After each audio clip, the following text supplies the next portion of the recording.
You're listening to E-commerce Fastlane, the podcast show to help you build, manage, grow, and scale a successful and thriving company, powered by Shopify. Listen to real conversations with partners and subject matter experts as they share proven practical strategies, platforms, and the best Shopify apps to help you accelerate your business. The time is now for you to improve efficiencies, grow revenue, profit, and lifetime customer loyalty. Please welcome your host, startup founder, and strategic advisor, Steve Hutt.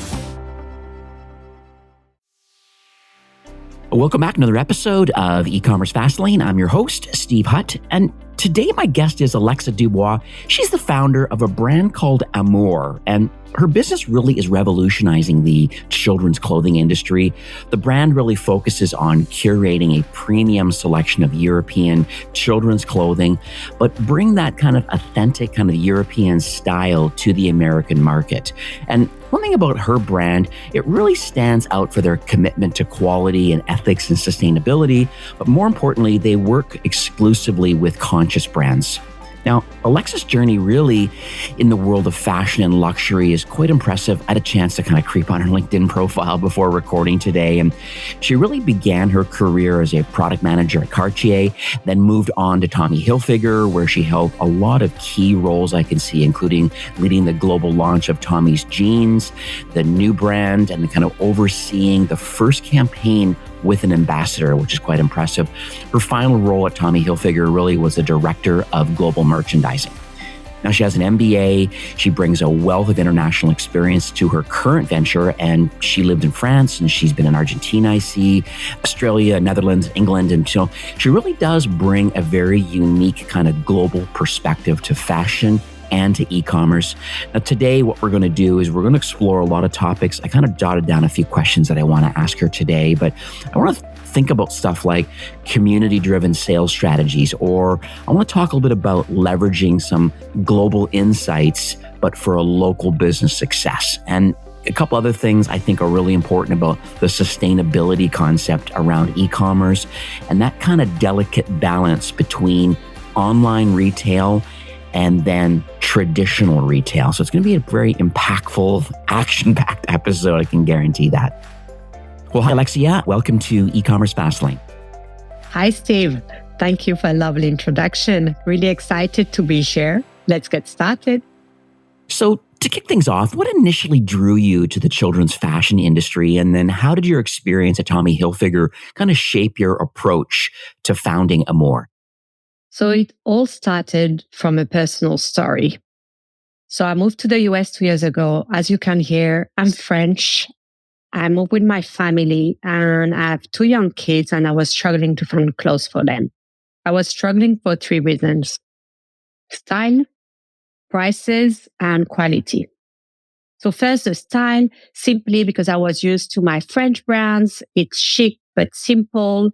Don't get me wrong, in the US, you have many beautiful kids' clothes brands, but it was not the aesthetic I was looking for.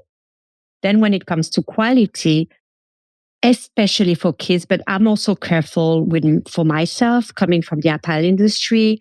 You know, I like to wear natural fabric. I like to have Ecotex 100 certified, meaning there's no harmful products used to produce the clothes, and so on. So there is in the US a lot of polyester, a lot of acrylic, a lot of, made in China, which is also questionable because there's, the situation with the Uyghur who are being enslaved to produce consumer goods.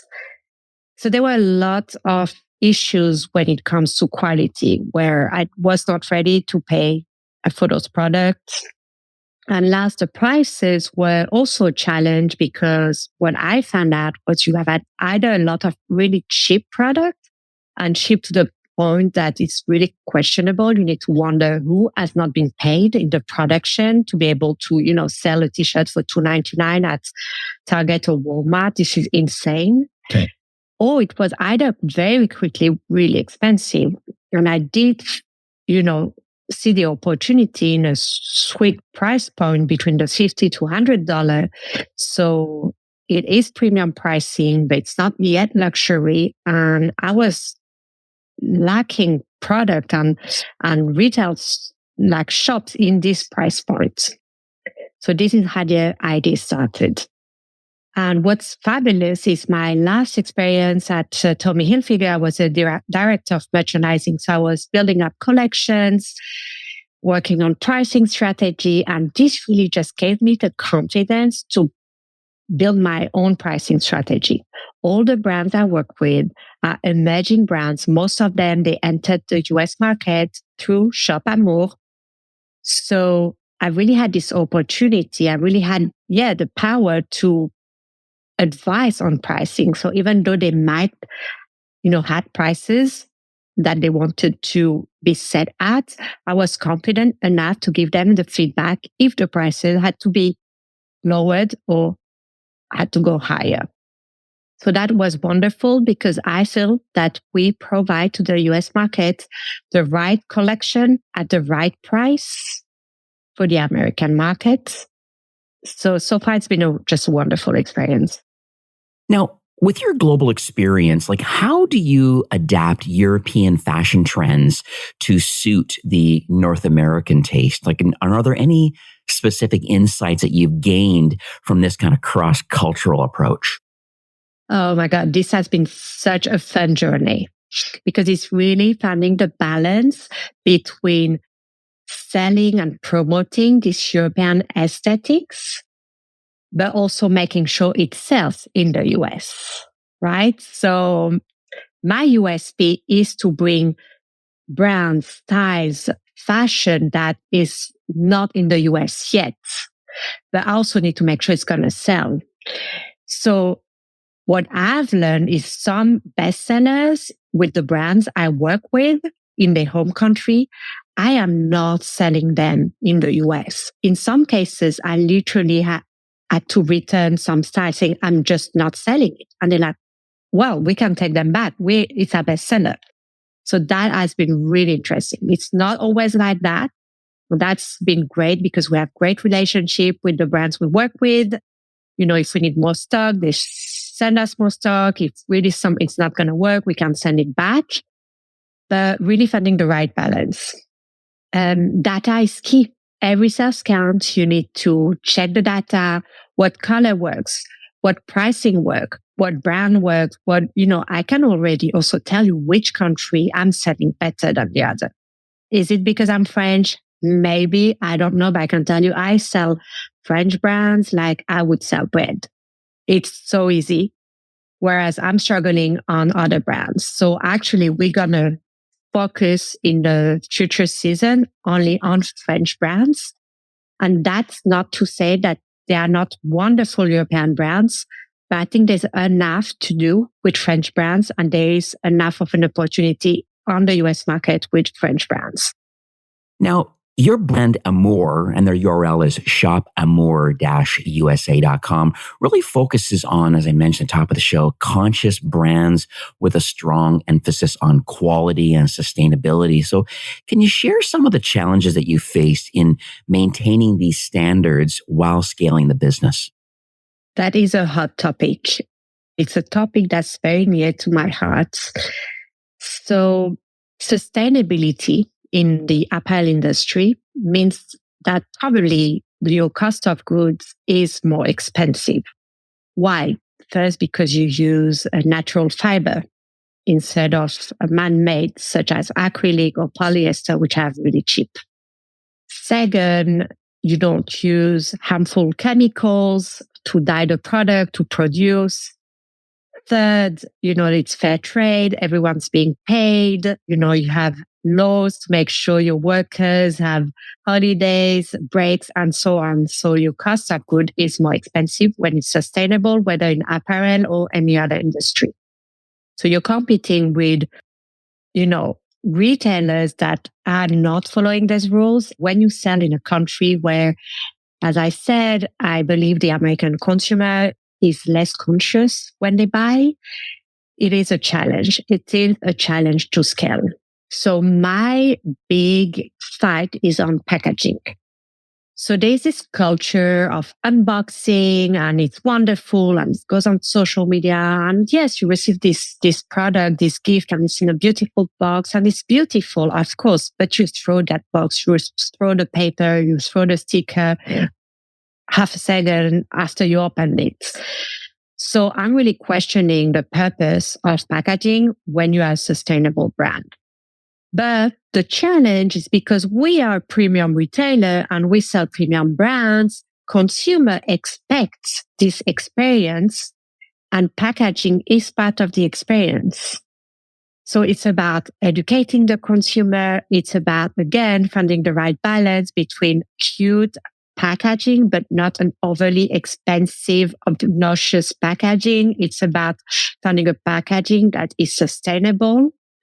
So this for me is the future to scale a sustainable business, especially with online packaging is going to be key. How do you educate your consumer? How do you explain them that your product is quality, is premium, but you don't get this fluff around it? Now, in other media mentions, you talk a little bit about building community versus promoting products. And so could you elaborate a bit on your community building strategy and then how it contributes to your sales growth? We live in a day and age where everyone can launch a product, everyone can create something. It's easy to sell online. You can easily create a Shopify website and so on. So products, it's not what it used to be. So many people have great ideas. They have great products. Really, what makes the difference is your brand.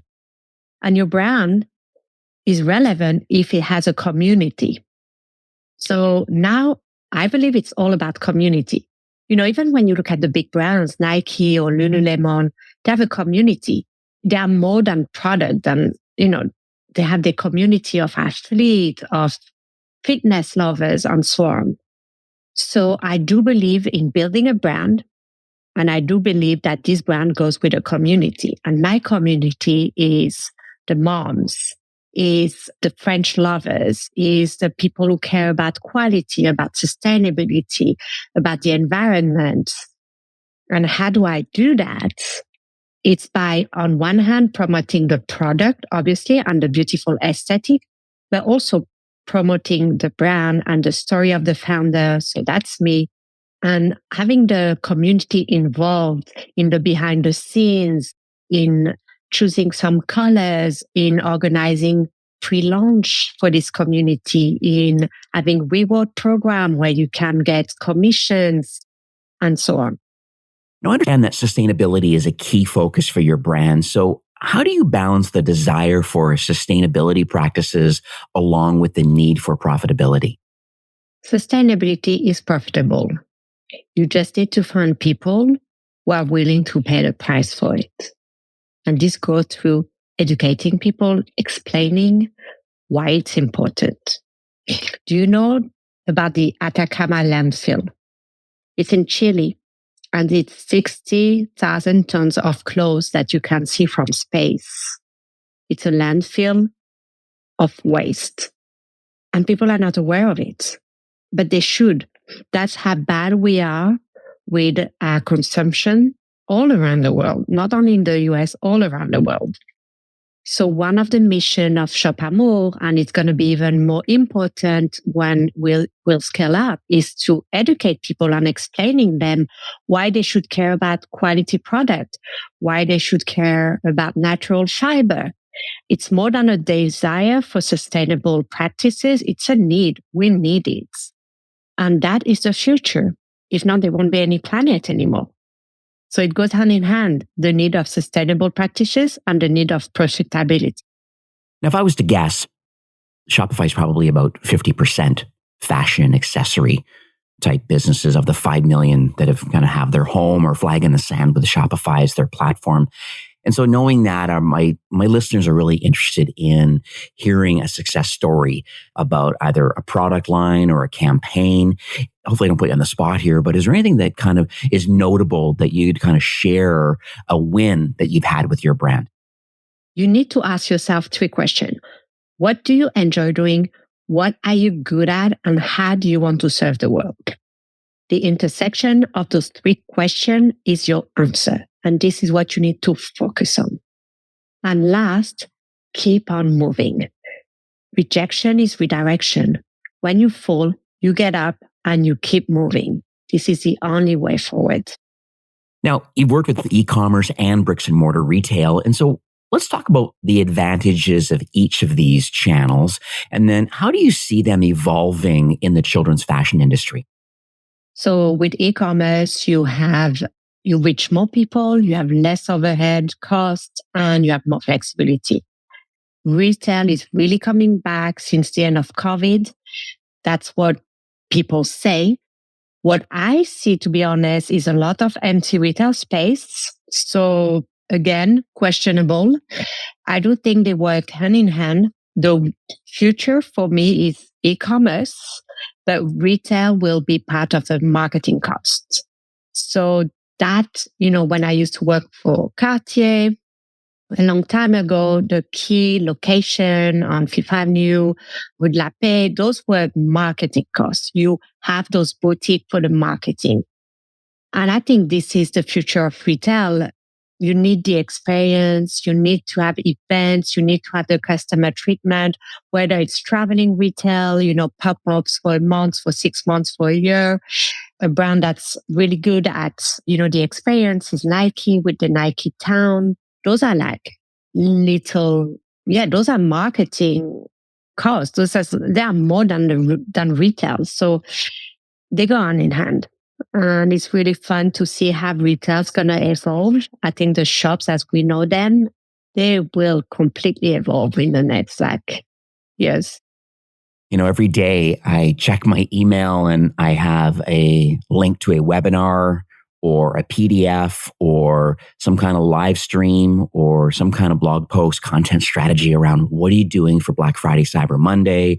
What are you doing for the Q4 kind of holiday season? So I think it's important that brands start early. I mean, the last thing I heard is like 100 days to BFCM, depending on when you're listening to this. It's pretty wild what's happening out there right now. And I think this holiday preparation, it's really important for brands. And so since you're deep in this industry, can you talk a little bit about kind of what you're recommending for yourself? And then can people learn from these sorts of kind of starting early or any kind of campaigns or any kind of tactics that you're doing this season to kind of prepare for this important Q4 season? This year is wide. Black Friday is the first weekend of December. Those are usually two important weekends with two different retail strategies.